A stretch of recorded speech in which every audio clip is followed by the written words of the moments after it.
Notre corps ne nous dit pas qui nous sommes à la source, parce qu'il y a quelqu'un qui prend des décisions à l'intérieur de ce corps.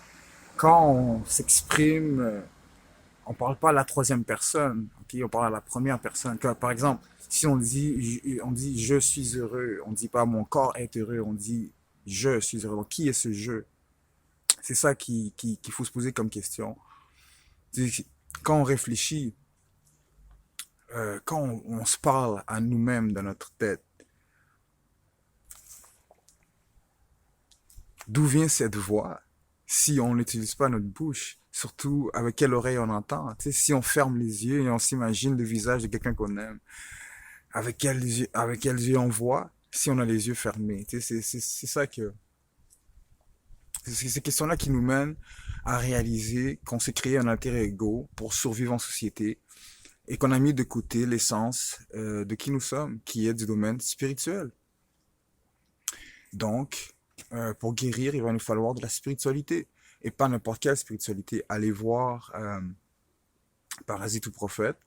On est création divine. On est des enfants de Dieu. Donc, il va nous falloir de la spiritualité divine.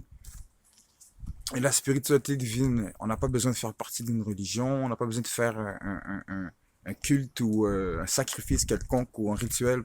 Tout ce qu'il faut, c'est accessible. La spiritualité divine est accessible à tous et c'est probablement la plus puissante des spiritualités qu'on pourra faire.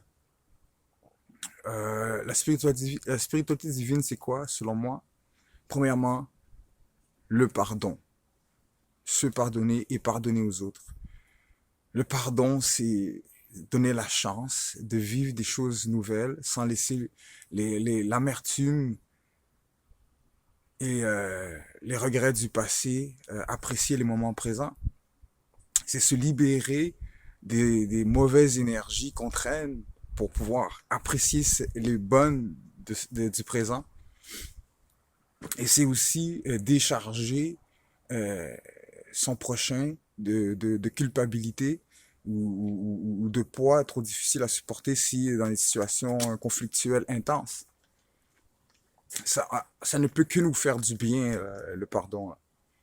Ça, c'est de la spiritualité divine. Autre chose, partager le don de soi. Et partager pas seulement des biens matériaux, on s'entend, c'est l'écoute, c'est partager ses connaissances. C'est ça, on dit que donner, c'est recevoir. Pourquoi? Mais parce que quand on donne, on reçoit quelque chose qu'on ne peut pas recevoir autrement. On reçoit une satisfaction de voir la personne se réjouir d'un cadeau qu'on lui a fait. Donc, on réalise qu'on est dans euh, une position favorable. Donc, on apprécie mieux notre situation et en même temps, on la partage. Donc, dans le fond, c'est ça. On se fait du bien à notre esprit. Donc, on a oublié ces choses de base. Tu sais, c'est toutes des choses que tout le monde sait, mais des fois, on a besoin de se les faire rappeler pour pouvoir justement les appliquer. Euh, Autre chose que j'ai parlé dans plusieurs vidéos, que je continue tout le temps d'en parler, euh, le ressourcement en nature. OK? Yes. En passant, je vais être un peu sarcastique là, je ne crois pas aux coïncidences. Mais comme par hasard, les arbres absorbent le gaz carbonique qui nous est nocif et le transforment en oxygène, ce qui nous est bénéfique. Je veux dire, les animaux, regardez-les. Je veux dire, il y en a ils ont appelé ça la zoothérapie. Regardez-moi l'innocence là, des animaux. Là. Les chiens sont tout le temps de bonne humeur. Les chats sont tout le temps affectueux. Je veux dire, il y a quelque chose là. Il y a une corrélation avec nous autres. Ça nous fait, il y a un échange d'énergie. Les animaux, c'est prouvé, ils ressentent les tristesses, les émotions, et ils viennent consoler les gens. Donc, il y a une raison à tout ça. Donc, arrêtons de croire que on a toujours besoin euh, de choses vraiment complètement hors de notre portée pour guérir. Là, souvent, ça vient souvent de nous. Prendre soin de soi, ça c'est de la spiritualité divine. Prendre soin de soi, que ce soit faire ses cheveux, faire sa barbe ou prendre soin de son espace vital, faire son espace public aussi. Je me souviens à un moment donné, après mon entraînement, avant mon entraînement, je veux dire, c'était rempli de bouteilles, de canettes dans l'endroit que j'aimais m'entraîner. Je me suis senti concerné, donc j'ai recyclé le tout, puis ça m'a fait du bien. Ça m'a fait du bien. Je veux dire, je peux pas aller chercher ce bien-là autrement. Ça m'a littéralement fait du bien. Ça m'a amené plus d'estime. J'étais fier de moi, puis j'ai senti que j'ai contribué à quelque chose de positif dans ce monde. Ne serait-ce que ce petit acte. Euh, Écouter sa conscience, souvent.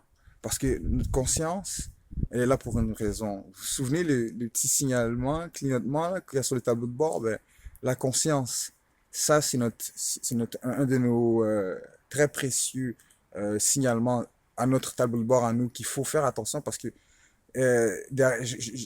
j'aime associer la conscience avec culpabilité. Parce que si notre conscience nous dit, hey, peut-être tu devrais pas faire ça, c'est qu'il y a une raison pour laquelle on devrait peut-être pas faire cette chose. Donc, on pourrait s'éviter beaucoup de souffrance. Donc, ça fait partie de la guérison. Écoutez, notre conscience peut nous éviter beaucoup de souffrance, beaucoup de blessures.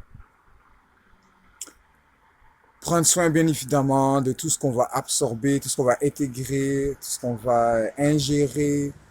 C'est ça, comme je n'ai parlé, j'ai fait une vidéo sur les raisons pour lesquelles il faut arrêter de consommer les produits animaliers. Je n'ai pas besoin d'entrer dans les détails là-dessus, mais si on mange de la mort, on mange de la souffrance, ben c'est normal que on la ressente aussi. Et probablement la manière, la forme de spiritualité divine la plus puissante que je vous conseille, la prière.